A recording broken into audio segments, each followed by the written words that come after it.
Hi everyone! Welcome to Inside Archaeology. If you're new here, my name is Rachel and I'm an archaeologist. I have 2 degrees in this subject and I have worked on excavations in the Kingdom of Jordan, Canada, and the UK. Today, I am digging further into the story from my archaeology news video for August 2023 about the theft and possible sale of artifacts from the British Museum's collection. I was only able to feature the bare minimum about this story in my previous video, so I decided to create this one to present a fuller context of what happened, as well as look at this incident from a heritage insider's perspective. I've sifted through the many news articles written on the topic to try and find the cold, hard facts of what we do know, as well as give some context to the situation so that you can draw your own conclusions. All the links to my sources are in the description below. Okay, everyone, let's dig in. First, I'm going to protect myself here and say that this is still an ongoing police investigation. After their initial statement, the British Museum has refused to comment further publicly. Their initial statement was brief, and in its wake, several people have come forward to the press to give further detail.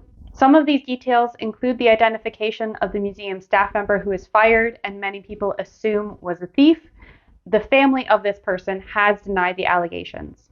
Now, let's establish the chronology of the story by looking at the events in the order of their occurrence that we know so far. Our timeline begins as far back as at least 2016, possibly even farther, when someone with regular access to the British Museum storerooms begins carefully selecting and stealing items not yet in the museum's digital catalog, meaning that other staff might not notice that the items are missing, and also making them difficult to trace.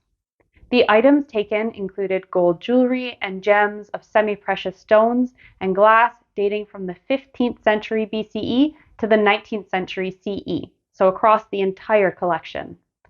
To give you a sense of scale, the British Museum has around 8 million items in their collection.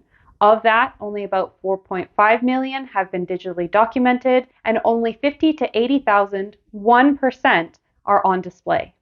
The rest are kept in these aforementioned storerooms, only to be taken out for academic and research purposes. Going back now to the story, at least some of these stolen items then appear on eBay, listed for sale at a fraction of their value by a user named Sultan1966. For example, one Roman object, which is over 2,000 years old and valued at up to £50,000, was listed for sale for just £40. The thief continues for years, but eventually makes a mistake in 2020 when they list a small, broken cameo of a Roman man shown in profile.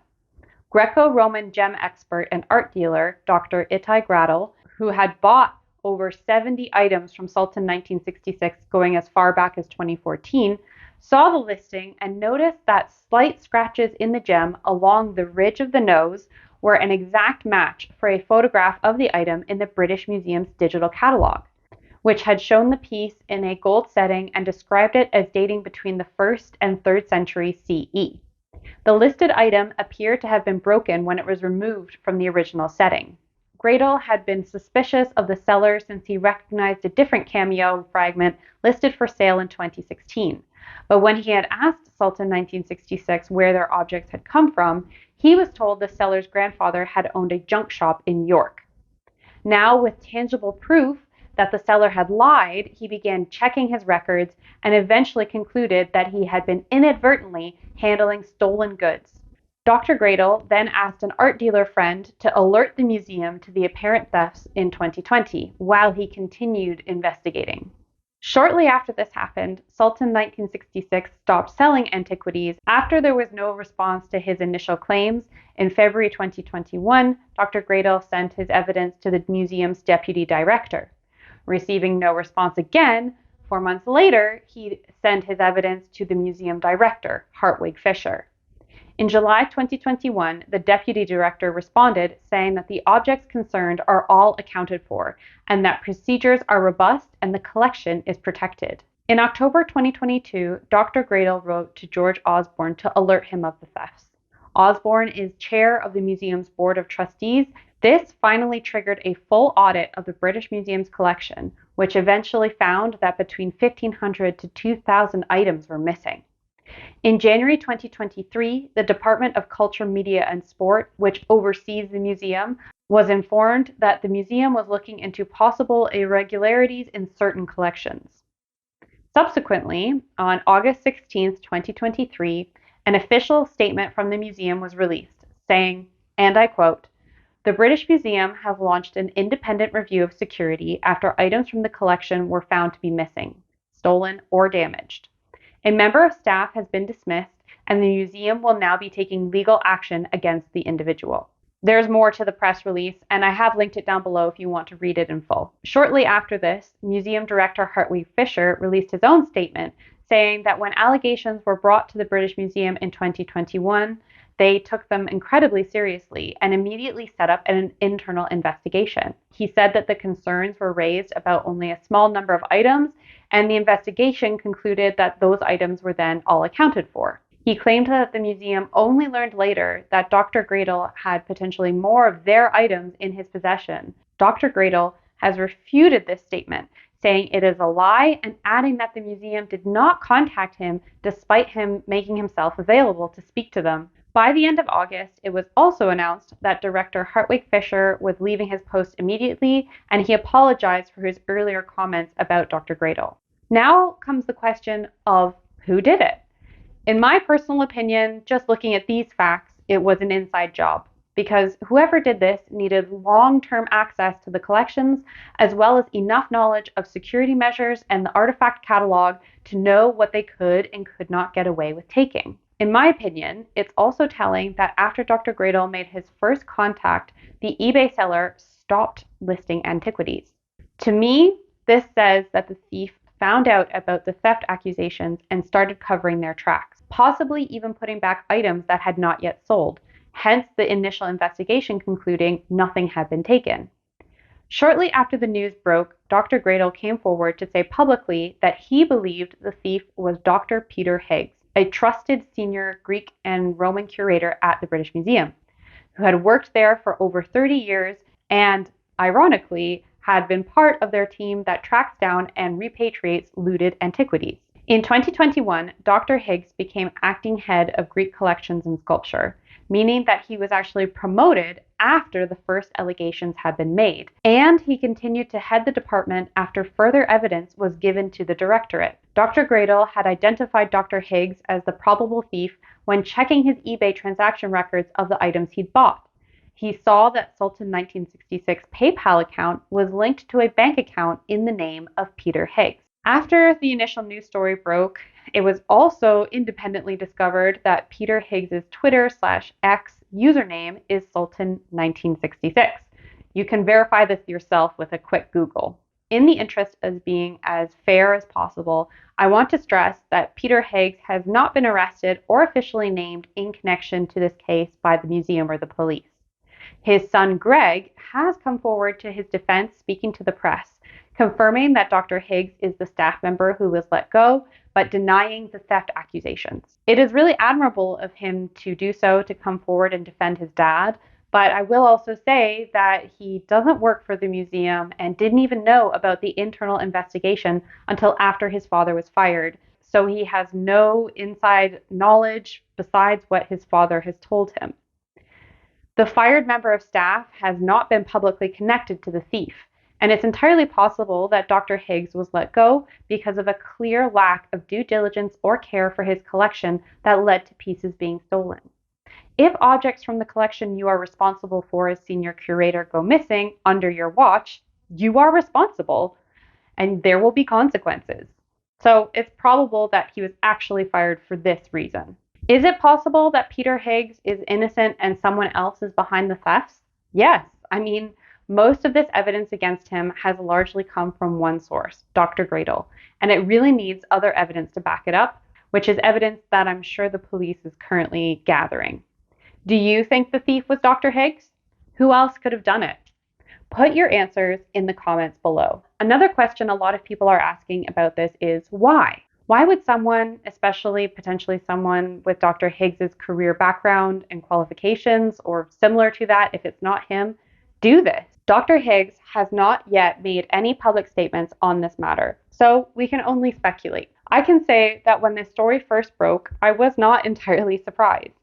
If you've been watching my channel for a while, you have probably heard me talk many times about the shockingly low rates of pay in the heritage sector. This includes museums, who are under even more financial pressure than private archaeology firms, as they are public institutions largely dependent on public funding, private donations, and gift shop sales in order to keep their doors open. I have heard and read so many stories about how bad museum sector pay and jobs are. You just have to go and do like a job search to see what I'm talking about. In specific relation to the British Museum, I haven't worked there and I've not spoken to anybody that I know that works there, but I do recall a story that I was told by someone who used to work there as a curator many, many years ago.